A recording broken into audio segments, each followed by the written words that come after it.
I find myself before you all, seething with anger at my own actions. I took some time alone and made a grave error: infidelity.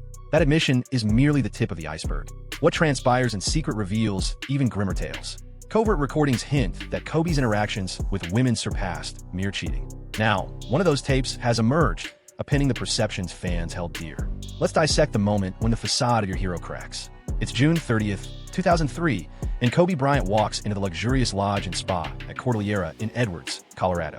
At just 24 years old, he's at the zenith of his career, preparing for knee surgery the following day. The Lakers icon is indulging in the lavish amenities of this upscale resort, fully embracing his lifestyle when an incident occurs that will change everything for him. Now, the events of that night are where the situation takes a turbulent turn. A 19-year-old hotel staff member was going about her duties when she crossed paths with the infamous figure, as detailed in subsequent legal documents. A seemingly routine exchange between an employee and a high-profile visitor quickly escalated into a troubling scenario. The revelations from this incident were truly shocking. In her lawsuit, the victim claimed that around 10 p.m., Kobe asked for a secluded tour of the hotel. During the walkthrough, she alleged that he began to flirt intensively and extended an invitation to his room.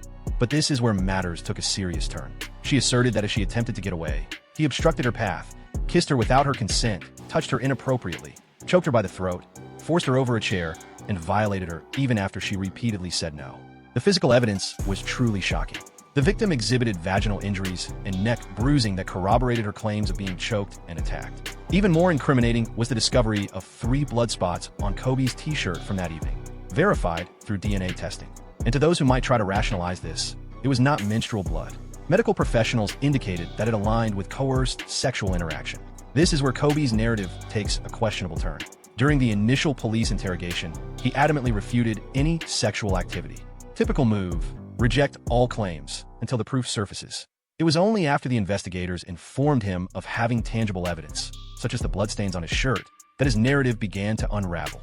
It was only after some time that he acknowledged they engaged in sexual activity, asserting it was consensual. The sequence of events accelerated quickly following the first allegation. On July 1st, 2003, the victim notified the police about the incident, coinciding with Kobe's knee surgery that same day. Both parties underwent medical examinations. The following day, as doctors recorded all the physical evidence, a warrant was issued by July 4th, coincidentally Independence Day, leading Kobe to surrender to authorities, posting a $25,000 bond as if it were trivial. On July 6th, chaos erupted online. Though it was before the Twitter frenzy took over, sports blogs, forums, and nascent social media platforms were in total disarray.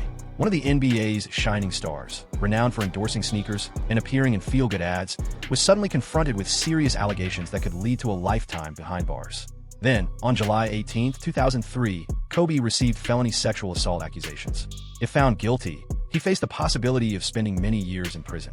The difference was striking. The guy who was once seen as a shining example of virtue found himself lumped together with the most notorious offenders. Yet, the most awkward part unfolded during Kobe's press conference aimed at fixing his image.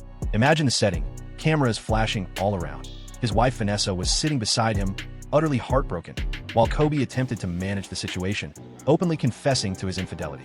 Here I am before you all, seething with self-contempt.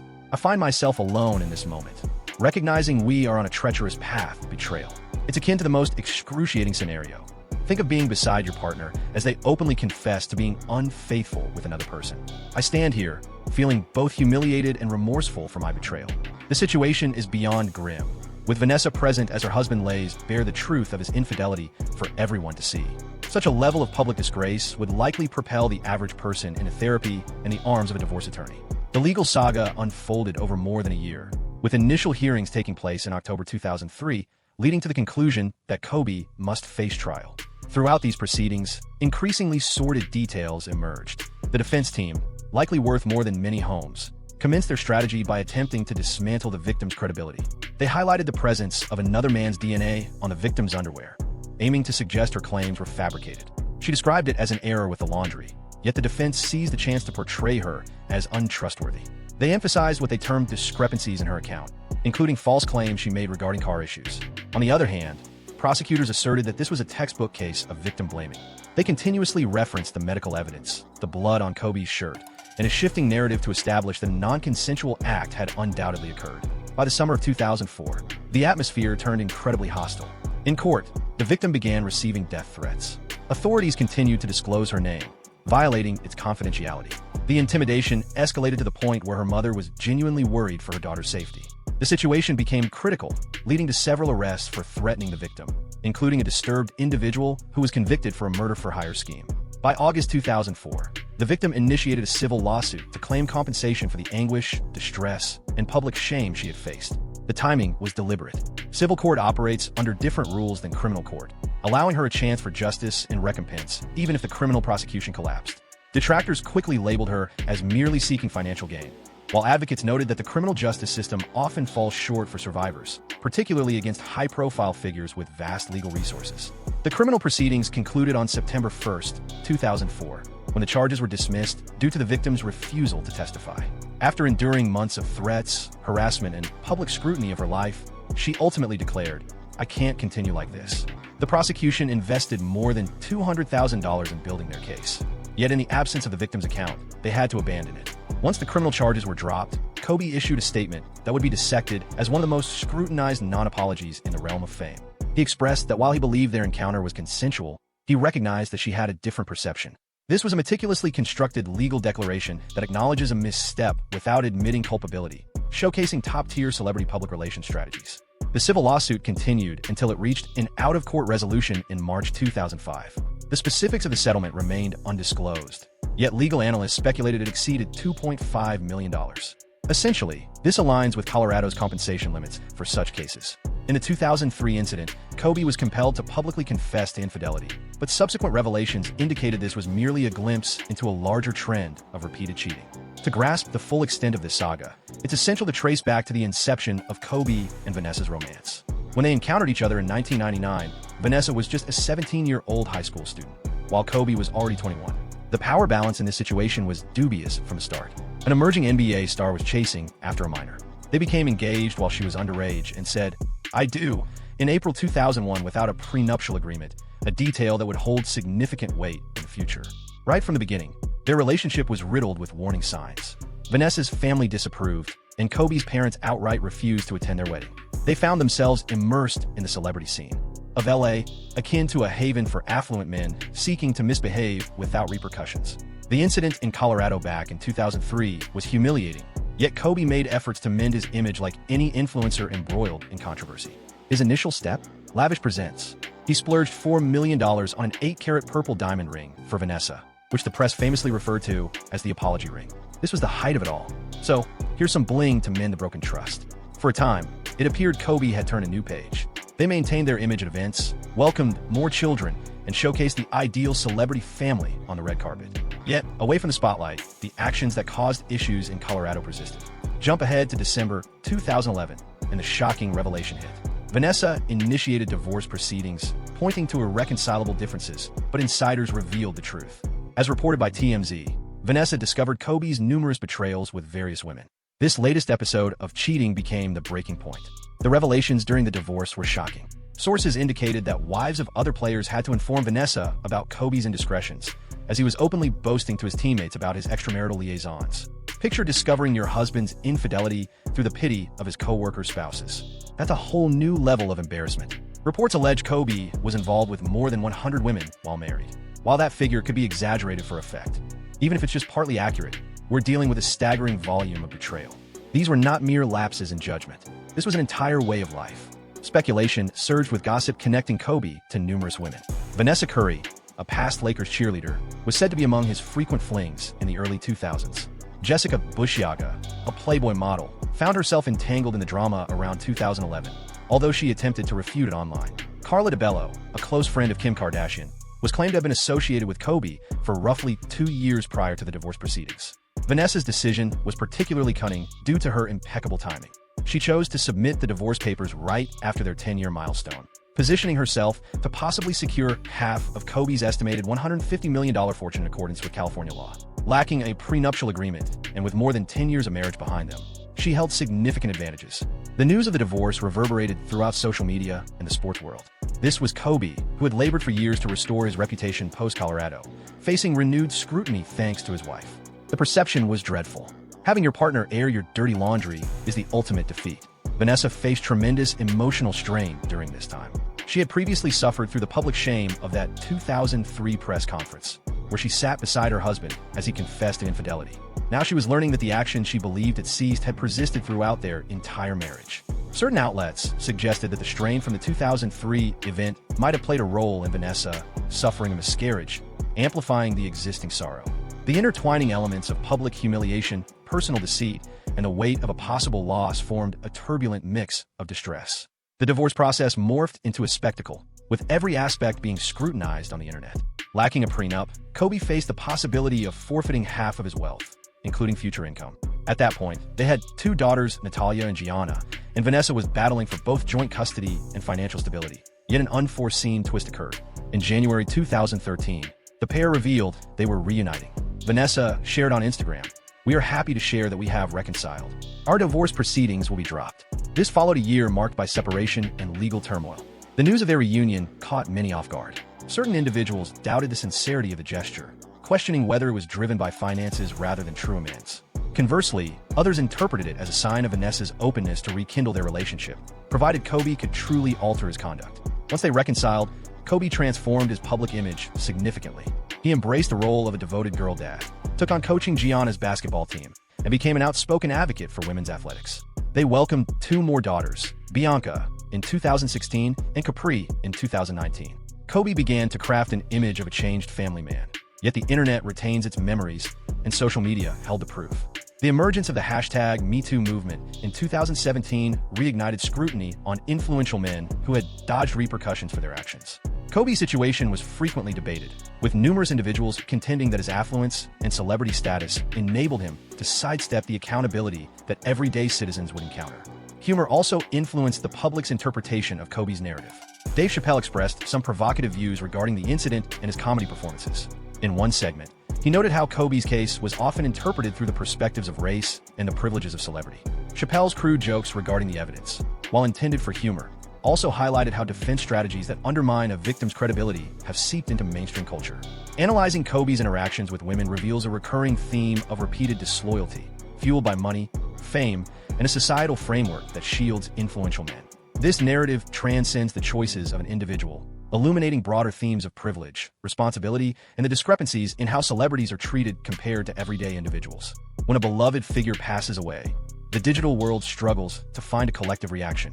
January 26, 2020 became a date remembered for shattering the internet, but in a profoundly tragic way. The heartbreaking news of Kobe Bryant, his 13-year-old daughter Gianna, and 7 others perishing in a helicopter accident in Calabasas sent ripples across all social media channels. Instagram stories, Twitter feeds, TikTok scrolls, flooding with tributes and memorial posts for Kobe. Within mere hours, celebrities, athletes, and countless ordinary individuals began to share their memories, milestones, and heartfelt sympathies. The Lakers supporters were heartbroken. Basketball Twitter was engulfed in sorrow, and even those indifferent to sports were quoting legendary Kobe moments. It was a profound, shared mourning, the kind felt when a true icon departs. However, an intriguing shift occurred. As the majority shared tributes and recalled cherished Kobe stories, a distinct, outspoken faction of journalists, activists, and survivors began to revisit the 2003 sexual assault case. The internet was taken aback by the unfolding dialogue. The turmoil ignited almost right away when the Washington Post revealed that Felicia Sunmez had tweeted a link to a 2016 piece regarding the rape allegations just hours following Kobe's passing.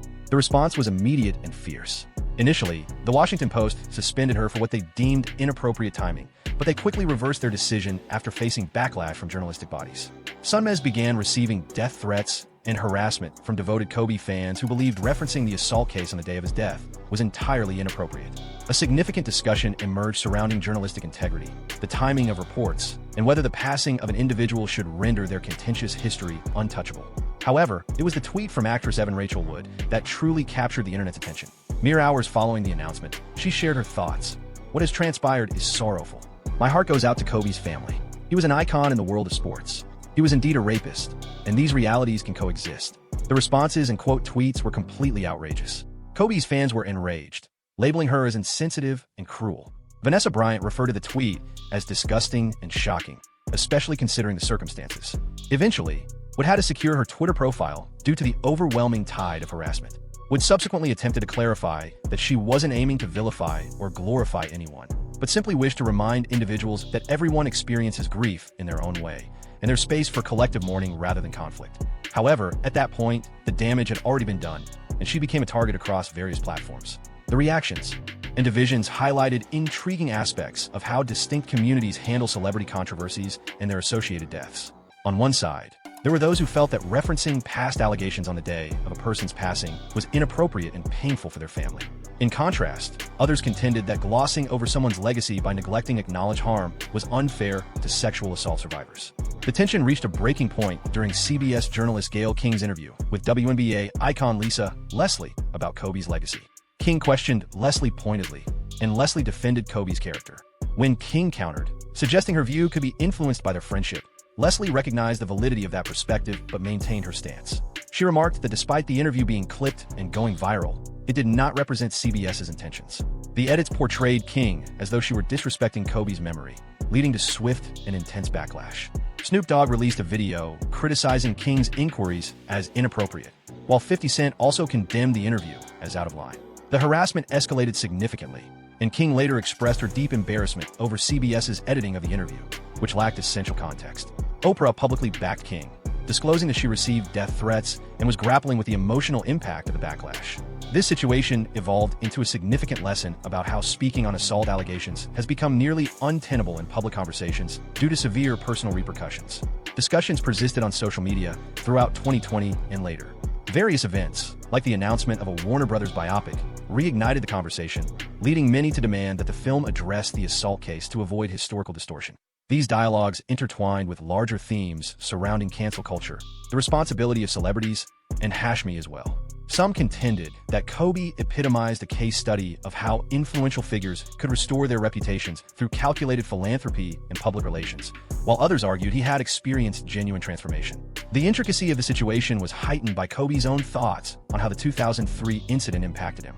In a 2014 interview, he described the ordeal as a catalyst for personal development, although many critics argued he failed to offer the kind of thorough accountability survivors merit. Additionally, Kobe acknowledged that framing the incident as a lesson learned seemed dismissive to those who wished he would focus on the victim's perspective rather than his own journey of growth. Kobe's legacy took on new dimensions following his advocacy for women's sports post-2003. He emerged as a prominent supporter of the WNBA, coached his daughter's team, and regularly expressed his commitment to promoting female athletes. While some regarded this as a sincere form of redemption, others perceived it as a strategic effort to reshape his image.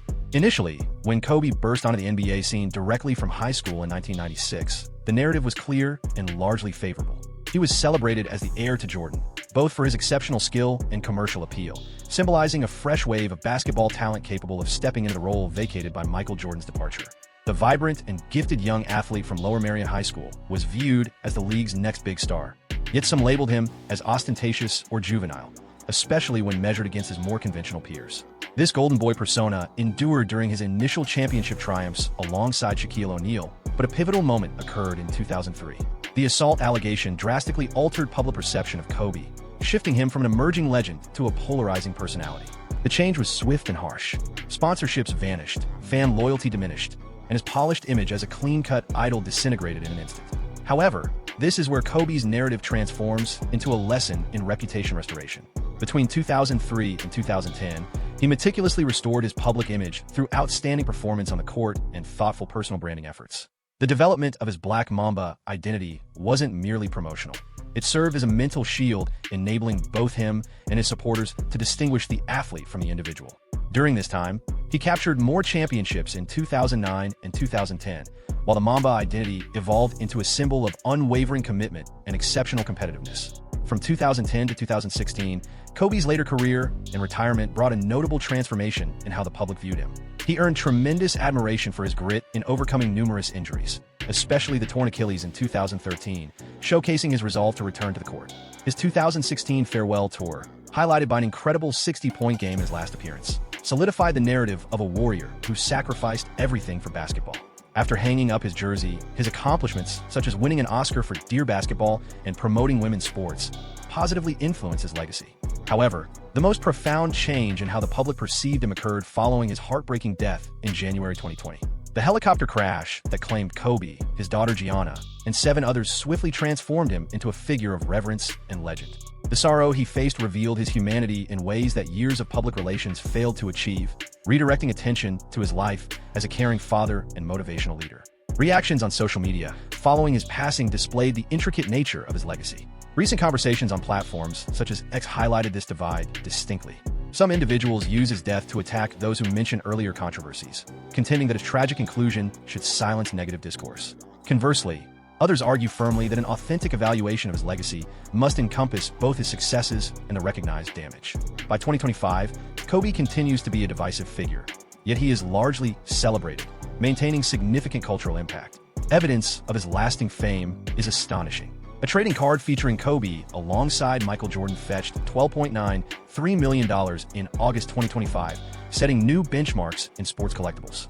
Moreover, Nike remains committed to his legacy, unveiling several new iterations of his signature shoes throughout 2025. Card sales reaching $15.2 million from January through July 2025 reflect a continuous market allure, yet the shifting narrative surrounding Kobe illustrates the malleable nature of celebrity status, influenced by media stories, societal trends, and the fans' evolving recollections.